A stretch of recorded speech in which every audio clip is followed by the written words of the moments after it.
Grieve साध साध सब नेक हैं, आप अपनी ठोरी। जो सतलोक ले जाएंगे वो साधु कोई और।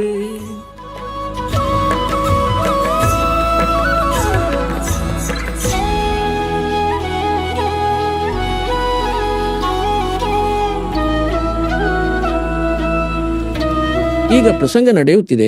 ಯಾವ ಮಹಾಪುರುಷರು ಪರಮಾತ್ಮನನ್ನು ನೋಡಿದ್ದಾರೋ ಅವರು ಹೇಳಿದ್ದಾರೆ, ಆ ಭಗವಂತನು ಮೇಲೆ ಇರುತ್ತಾನೆ, ಮೇಲೆ ಮತ್ತು ಅಲ್ಲಿಂದ ನಡೆದು ಬರುತ್ತಾನೆ. ನಮಗೆ ಸಿಕ್ಕಿದ, ಅವರಿಗೆ ಸಿಕ್ಕಿದ, ಹೀಗೆ ಸಿಕ್ಕಿದ ಎಲ್ಲಾ ಪ್ರಮಾಣಗಳಿವೆ ನಮ್ಮ ಬಳಿ. ಈಗ ವೇದಗಳು ಏನು ಹೇಳುತ್ತವೆ ಆ ಪರಮಾತ್ಮನ ಬಗ್ಗೆ, ಅವನು ಯಾವ ಲೀಲೆ ಮಾಡುತ್ತಾನೆ?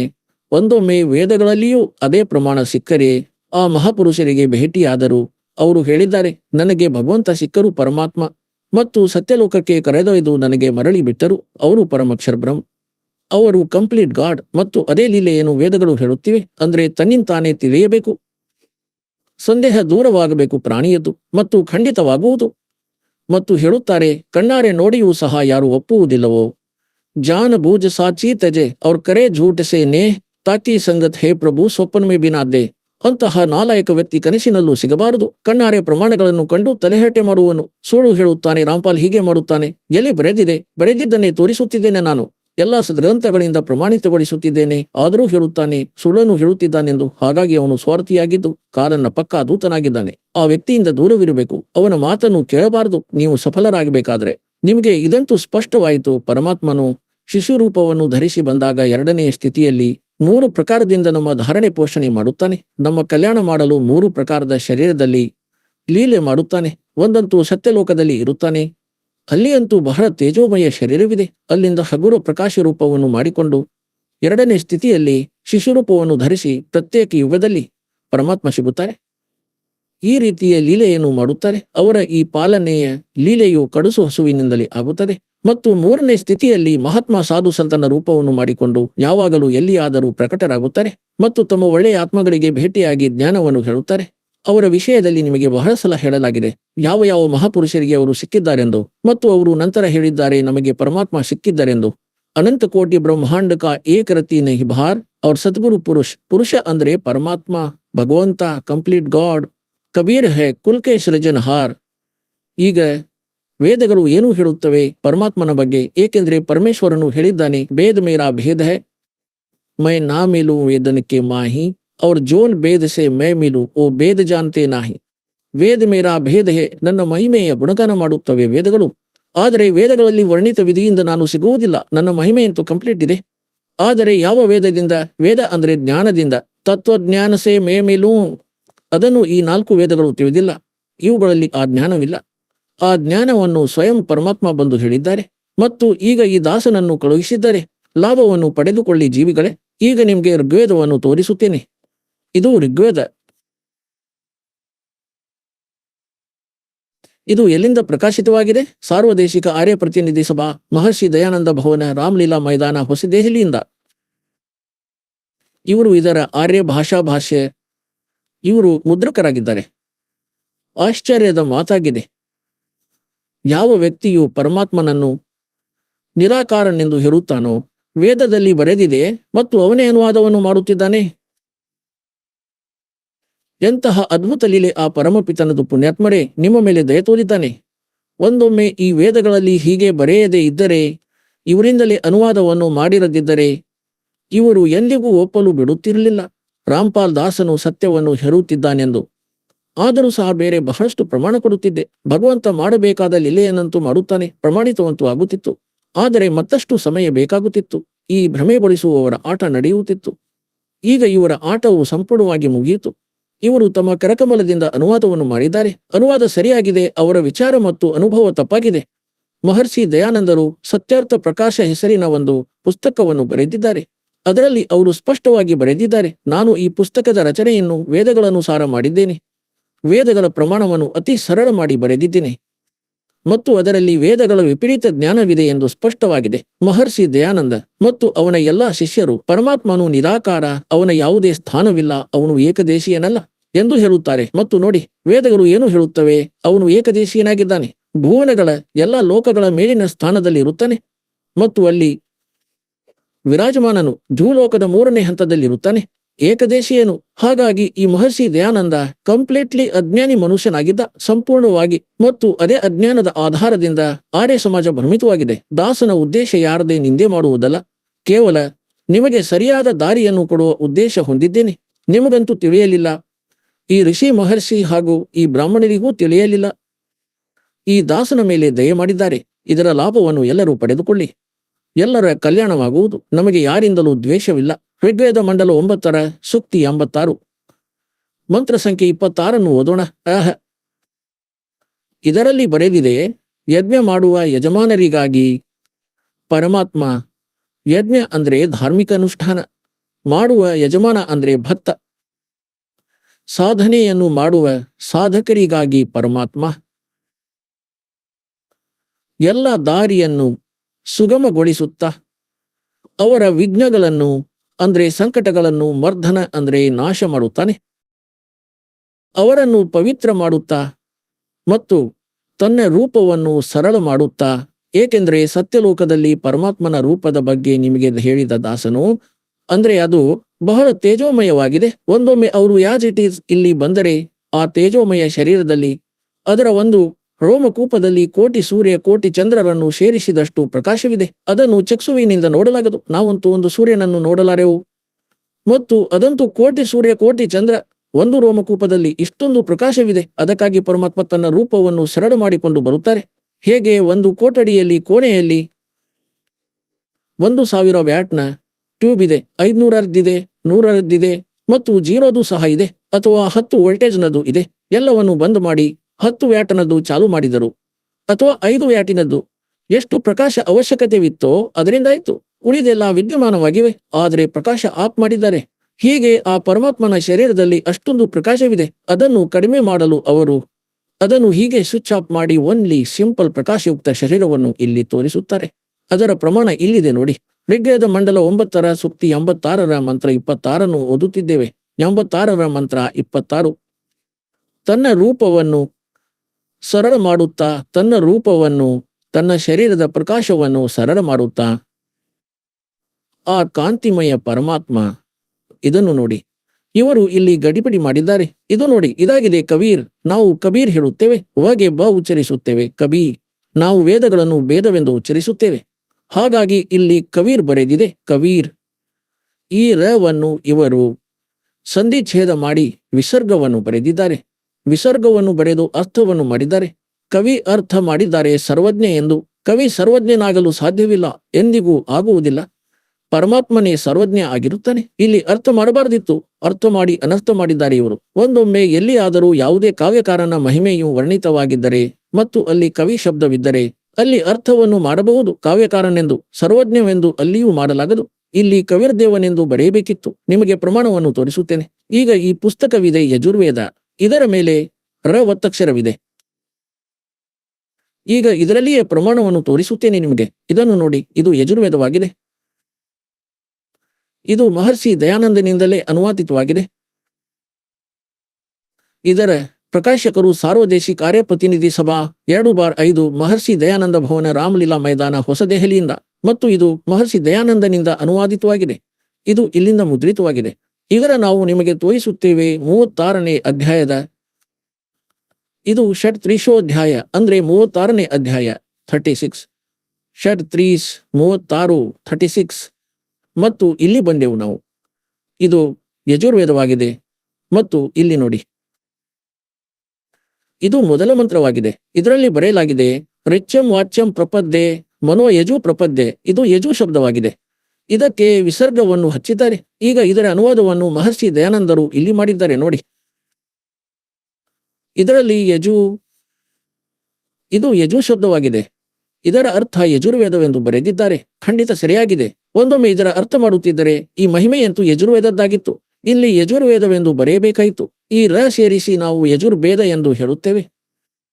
ಈಗ ಇವನು ಇಲ್ಲಿ ಯಜುರ್ವೇದವೆಂದು ಬರೆದನು. ಖಂಡಿತ ಸರಿಯಿದೆ. ಒಂದೊಮ್ಮೆ ಇಲ್ಲಿ ಅರ್ಥ ಮಾಡುತ್ತಿದ್ದರೆ ಮಹಿಮೆ ಯಜುರ್ವೇದದ್ದೆಂದು ಹೇಗೆ ಅರಿಯುತ್ತಿದ್ದೆವು? ಯಾವುದರ ಮಹಿಮೆಯೆಂದು? ಇದು ಅನರ್ಥವಾಗುತ್ತಿತ್ತು. ಇದೇ ರೀತಿ ಇಲ್ಲಿ ಈ ಅನುವಾದಕರು ಕಬೀರ್ ಪದದ ಅರ್ಥ ಬರೆಯಬೇಕಿತ್ತು, ಕಬೀರ್ ದೇವೆಂದು. ಇಲ್ಲಿ ಕವಿಯ ಅರ್ಥ ವಿಸರ್ಗ ಬರೆದಿದ್ದರೂ ಕೂಡ ಬರೆಯಬೇಕಿತ್ತು. ಕಬೀರ್ ದೇವ ಆಗಿದ್ದಾನೆ ಆ ಪರಮಾತ್ಮ. ಆ ಕಬೀರ್ ದೇವ್ ಅಂದ್ರೆ ಸಾಹೇಬ ಪರಮಾತ್ಮ. ಕಬೀರ್, ನಾವು ಕಬೀರರೆಂದು ಹೇಳುತ್ತೇವೆ, ಹೀಗೆ ಬರೆಯಬೇಕಿತ್ತು. ದೇವ ಅಂದ್ರೆ ಪರಮೇಶ್ವರ ಮತ್ತು ಕಬೀರ್ ಅಂದ್ರೆ ಕಬೀರ್. ನಾವು ಕಬೀರ್ ಸಾಹೇಬ್ ಹೇಳತೊಡಗಿದ್ದೆವು. ನಮ್ಮ ಲೋಕಲ್ ಭಾಷೆಯಲ್ಲಿ ನಾವು ವಗೆ ಬ ಎಂದು ಉಚ್ಚರಿಸುತ್ತೇವೆ. ಮತ್ತು ಕಬೀರ್ ದೇವ್, ಕಬೀರ್ ಸಾಹೇಬ್, ಕಬೀರ್ ಭಗವಂತ, ಕಬೀರ್ ಅಲ್ಲಾಹು ಅಕ್ಬರ್. ವೇದಗಳಲ್ಲಿ ಅವನನ್ನು ಕಬೀರ್ ದೇವ್, ನಮ್ಮ ಮಾತೃಭಾಷೆಯಲ್ಲಿ ಹಾಗೆಯೇ ಲೋಕಲ್ ಲ್ಯಾಂಗ್ವೇಜ್ನಲ್ಲಿ ಕಬೀರ್ ಸಾಹೇಬ್ ಮತ್ತು ಕುರಾನ್ ಶರೀಫ್ನಲ್ಲಿ ಅವನನ್ನು ಅಲ್ಲಾಹು ಅಕ್ಬರ್ ಅಂದ್ರೆ ಅಲ್ಲಾಹ ಕಬೀರ್ ಎಂದು ಹೇಳಿದ್ದಾರೆ. ಇವರು ಅವರೇ ಕಾಶಿಯಲ್ಲಿ ನೇಕಾರ ರೂಪದಲ್ಲಿದ್ದವರು. ಇದನ್ನು ಆ ಮಹಾಪುರುಷರು ಪ್ರಮಾಣಿತವೂ ಮಾಡಿಬಿಟ್ಟರು. ಹಮ್ ಸುಲ್ತಾನಿ ನಾನಕ್ ತಾರೆ ದಾದು ಕೋ ಉಪದೇಶ ದಿಯಾ, ಜಾತಿ ಜುಲಾಹ ಭೇದ ನೈ ಪಾಯ, ಕಾಶಿ ಮಾಹಿ ಕಬೀರ್ ಹುआ, अनंत कोट ब्रह्मांड का एक रति नई भार और ಸದ್ಗುರು ಪುರುಷ ಕಬೀರ ಹೈ ಎ ಕುಲ್ಕೆ ಸೃಜನಹಾರ್. ನಾವು ಮತ್ತೆ ಋಗ್ವೇದವನ್ನು ತೆಗೆದುಕೊಂಡೆವು, ಯಜುರ್ವೇದವನ್ನು ಇಟ್ಟೆವು. ಏಕೆಂದರೆ ಈಗ ನಾವು ಇದನ್ನು ಪ್ರಮಾಣಿತ ಮಾಡುತ್ತಿದ್ದೆವು. ಋಗ್ವೇದ ಮಂಡಲ 9ರ ಸೂಕ್ತಿ 86ರ ಮಂತ್ರ 26 ನಾವು ಓದುತ್ತಿದ್ದೇವೆ. ಇಲ್ಲಿ ಬಂದಿದ್ದೆವು. ಯಜ್ಞ ಮಾಡುವ ಯಜಮಾನರಿಗಾಗಿ ಪರಮಾತ್ಮನು, ಯಜ್ಞ ಅಂದರೆ ಧಾರ್ಮಿಕ ಅನುಷ್ಠಾನ, ಅಂದರೆ ಸಾಧನೆ ಮಾಡುವ ಸಾಧಕರಿಗಾಗಿ ಪರಮಾತ್ಮ ಸರಳವಾದ ಅರ್ಥವಾಗುತ್ತದೆ. ಎಲ್ಲಾ ದಾರಿಗಳನ್ನು ಸುಗಮ ಮಾಡುತ್ತಾ ಅಂದ್ರೆ ಅವರ ವಿಘ್ನಗಳನ್ನು ಸಂಕಟಗಳನ್ನು ನಿವಾರಿಸುತ್ತಾನೆ. ಅವರನ್ನು ಪವಿತ್ರ ಮಾಡುತ್ತಾ ಮತ್ತು ತನ್ನ ರೂಪವನ್ನು ಸರಳ ಮಾಡುತ್ತಾ ಆ ಕಾಂತಿಮಯ ಪರಮಾತ್ಮ ಕಬೀರ್ ದೇವನೆಂದು ಬರೆಯಬೇಕಿತ್ತು. ಇಲ್ಲಿ ಕಬೀರ್ ದೇವ್ ಮಿಂಚಿನ ರೀತಿಯಲ್ಲಿ ಕ್ರೀಡೆ ಮಾಡುತ್ತಾ, ಹೇಗೆಂದ್ರೆ ಮಿಂಚು ಬರುವಂತೆ ಬಹಳ ವೇಗವಾಗಿ ವರ್ಣೀಯ ಪುರುಷನಿಗೆ ಪ್ರಾಪ್ತನಾಗುತ್ತಾನೆ. ವರ್ಣೀಯ ಅಂದ್ರೆ ಒಳ್ಳೆಯ ಆತ್ಮಗಳಿಗೆ ಸಿಗುತ್ತಾನೆ. ಇಲ್ಲಿ ನೋಡಿ 27ರಲ್ಲಿ ಏನು ಹೇಳಿದ್ದಾರೆ? ಅವನು ಎಲ್ಲಿರುತ್ತಾನೆ ಆ ಪರಮಾತ್ಮ? ಆ ಪರಮಾತ್ಮ ದ್ಯೂಲೋಕದ ಅಂದ್ರೆ ತೇಜೋಮಯ ಲೋಕದ 3ನೇ ಸ್ಥಾನದಲ್ಲಿ ಇರುತ್ತಾನೆ. 3ನೇ ಸ್ಥಾನದಲ್ಲಿ ವಿರಾಜಮಾನನಾಗಿದ್ದಾನೆ. ಈಗ ಇಲ್ಲಿ 2 ಕಾನ್ಸೆಪ್ಟ್ಗಳು ಕ್ಲಿಯರ್ ಆದವು. ಆ ಪರಮಾತ್ಮ ಮೇಲಿನ ಲೋಕಗಳಲ್ಲಿ ಇರುತ್ತಾನೆ. ದ್ಯೂಲೋಕ ಅಂದ್ರೆ ತೇಜೋಮಯ ಲೋಕದಲ್ಲೂ 3ನೇ ಸ್ಥಾನದಲ್ಲಿ. ಅಲ್ಲಿ 3 ಪಾರ್ಟ್ ಇವೆ ಸತ್ಯಲೋಕದ್ದು. ಮೇಲಿನ ಎಷ್ಟೇ ಲೋಕಗಳಿವೆ ಅವುಗಳನ್ನು 3 ವಿಭಾಗಗಳಲ್ಲಿ ವಿಂಗಡಿಸಲಾಗಿದೆ. ಅದರಲ್ಲಿ ಎಲ್ಲಕ್ಕಿಂತ ಮೇಲಿನ ಲೋಕದಲ್ಲಿ ಕುಳಿತಿದ್ದಾನೆ ಆ ಪರಮಾತ್ಮ ಮತ್ತು ಅಲ್ಲಿಂದ ಮಿಂಚಿನ ಹಾಗೆ ವೇಗದಿಂದ ಬರುತ್ತಾನೆ. ಹೇಗೆಂದ್ರೆ 1 ಸೆಕೆಂಡಿನಲ್ಲಿ ವಿದ್ಯುತ್ ಬರುತ್ತದೋ ಹಾಗೆ. ಮತ್ತು ಒಳ್ಳೆಯ ಆತ್ಮಗಳಿಗೆ ಸಿಗುತ್ತಾನೆ ಮತ್ತು ಅವನು ಅಲ್ಲಿ ಮೇಲೆ ಇರುತ್ತಾನೆ.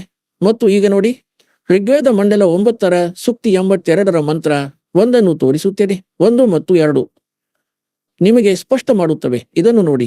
ಋಗ್ವೇದ ಮಂಡಲ 9ರ ಸೂಕ್ತಿ 82 ಮತ್ತು ಮಂತ್ರ ಸಂಖ್ಯೆ ಇದರದ್ದು 82 ಇಲ್ಲಿಂದ ಆರಂಭವಾಗುತ್ತದೆ. ಇದರ 1ನೇ ಮಂತ್ರ ಇದಾಗಿದೆ. ಇದರಲ್ಲಿದೆ, ಆ ಅಮರ ಪರಮಾತ್ಮನು ಸೋಮ್ ಅಂದ್ರೆ ಸರ್ವೋತ್ಪಾದಕ ಪ್ರಭು, ಎಲ್ಲರ ಉತ್ಪತ್ತಿ ಮಾಡುವ ಪರಮಾತ್ಮನು, ಪ್ರಕಾಶ ರೂಪ, ಸದ್ಗುಣಗಳ ವೃಷ್ಟಿ ಮಾಡುವ, ಪಾಪಗಳ ಹರಣ ಮಾಡುವ. ಮಹರ್ಷಿ ದಯಾನಂದ ಹೇಳುತ್ತಾನೆ, ಭಗವಂತನು ಪಾಪಗಳನ್ನು ನಾಶ ಮಾಡುವುದಿಲ್ಲವೆಂದು. ಮತ್ತು ವೇದಗಳು ಹೇಳುತ್ತವೆ ಪಾಪಗಳನ್ನು ಹರಣ ಮಾಡುವ, ನಾಶ ಮಾಡುವ. ರಾಜೇವ್, ರಾಜನ ಸಮಾನ ರಾಜೇವ್. ಇದನ್ನು ನೋಡಿ, ನಾವು 269ನೇ ಪುಟದಲ್ಲಿ ಓದುತ್ತಿದ್ದೇವೆ. ಇಲ್ಲದಿದ್ದರೆ ಹೇಳುವರು ಪುಟವನ್ನು ಬದಲಾಯಿಸಿರಬೇಕೆಂದು. ಈಗ 270ರಲ್ಲಿ ತೋರಿಸುತ್ತೇವೆ. ಇದು 270.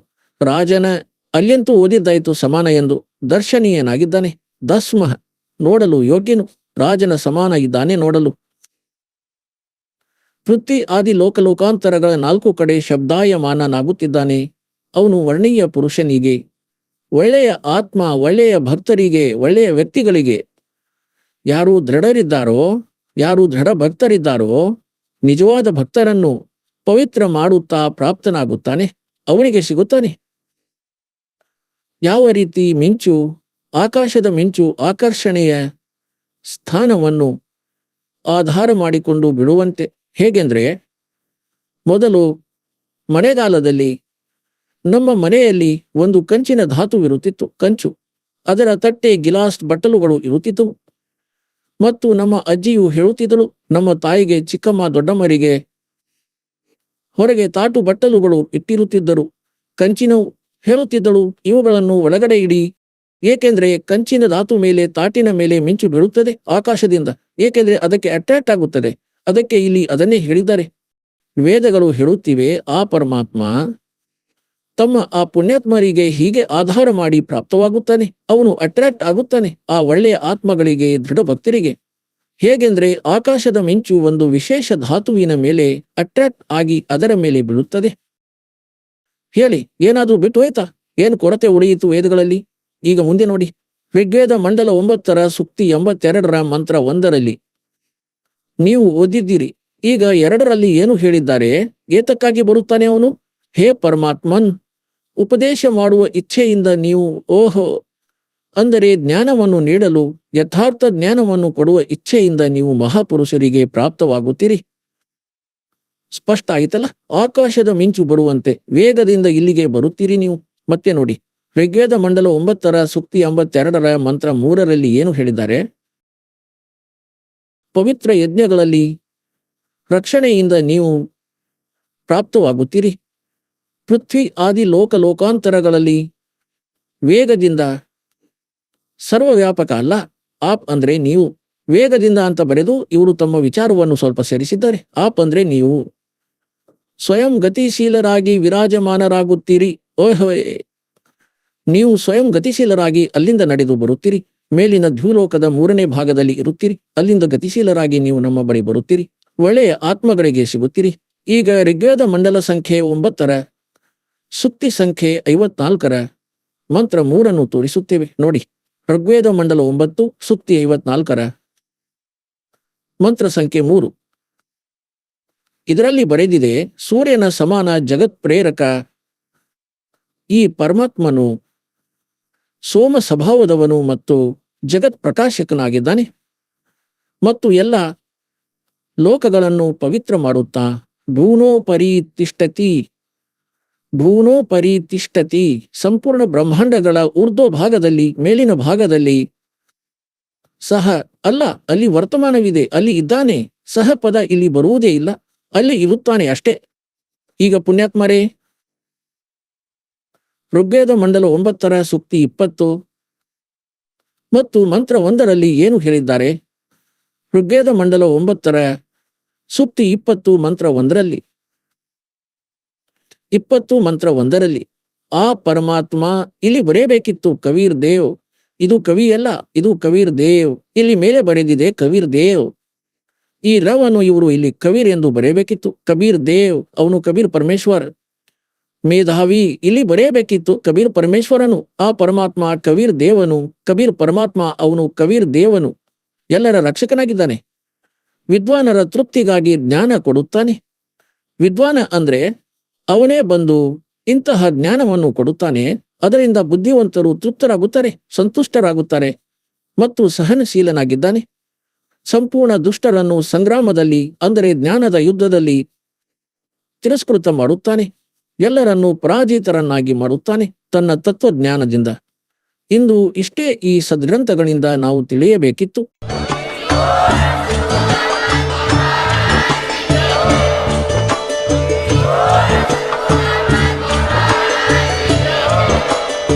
ನೀವು ಕೇಳಿದ್ದೀರಿ ಜಗದ್ಗುರು ತತ್ವದರ್ಶಿ ಸಂತ ರಾಮ್ಪಾಲ್ ಮಹಾರಾಜರ ಮಂಗಳ ಪ್ರವಚನ. ಹೆಚ್ಚಿನ ಮಾಹಿತಿಗಾಗಿ ವಿಸಿಟ್ ಮಾಡಿ ನಮ್ಮ ವೆಬ್ಸೈಟ್ www.jagadguru-rampalji.org. ಸಂತ ರಾಮ್ಪಾಲ್ ಮಹಾರಾಜರ ಶುಭ ಆಶೀರ್ವಾದದಿಂದ ಇಡೀ ವಿಶ್ವದಲ್ಲಿ 500ಕ್ಕೂ ಹೆಚ್ಚು ನಾಮದೀಕ್ಷಾ ಕೇಂದ್ರಗಳಿವೆ. ಇದರಲ್ಲಿ ಸಂತ ರಾಮ್ಪಾಲ್ ಮಹಾರಾಜರಿಂದ ನಿಶುಲ್ಕವಾಗಿ ಆನ್ಲೈನ್ ನಾಮದೀಕ್ಷೆ ಕೊಡಲಾಗುತ್ತಿದೆ. ತಮ್ಮ ಹತ್ತಿರದ ನಾಮದೀಕ್ಷಾ ಕೇಂದ್ರದ ಮಾಹಿತಿಗಾಗಿ ಸಂಪರ್ಕಿಸಿ 888 444 7302